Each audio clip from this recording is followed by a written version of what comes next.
Monsieur le Premier ministre, Donald Trump n'a certainement pas inventé l'impérialisme américain. Il le radicalise. Tirons-en les conséquences.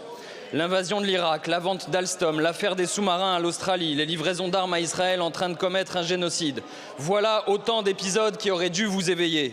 De même, il fallait être hypocrite ou naïf pour croire que les multinationales américaines ne sont pas le bras armé de cet impérialisme. Mais désormais, la chose est entendue. Le président des États-Unis et ses milliardaires affidés s'en prennent très directement aux alliés des États-Unis.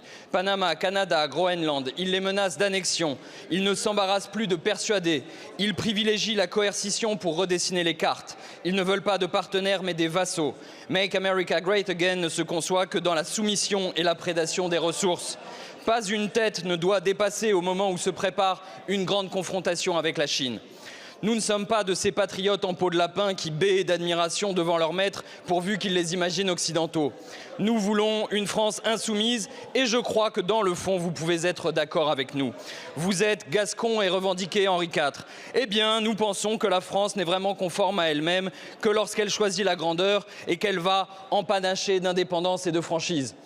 Alors, il faut choisir le non-alignement et mettre en œuvre une stratégie globale de réduction des dépendances aux États-Unis dans les domaines économiques, industriels, numériques, militaires, diplomatiques. L'Europe peut certes nous y aider, mais il est vain de fonder tous nos espoirs en elle. Depuis 2016, combien de fois déjà le virage aurait dû être pris ? Tant de nos partenaires se résignent ou se complaisent dans cette situation. Madame Lagarde a déjà expliqué que le mieux était de sortir le carnet de chèques pour protéger la balance commerciale de l'Allemagne. Emmanuel Macron dit piteusement « c'est ainsi ». Monsieur Barrot, si nos intérêts sont atteints, nous réagirons. Ce serait bien la moindre des choses. En réalité, il faut créer les conditions pour que nos intérêts ne soient pas atteints. Nous avons les ressources morales et intellectuelles pour y parvenir, mais êtes-vous prêts pour cela à refonder la stratégie internationale de la France ?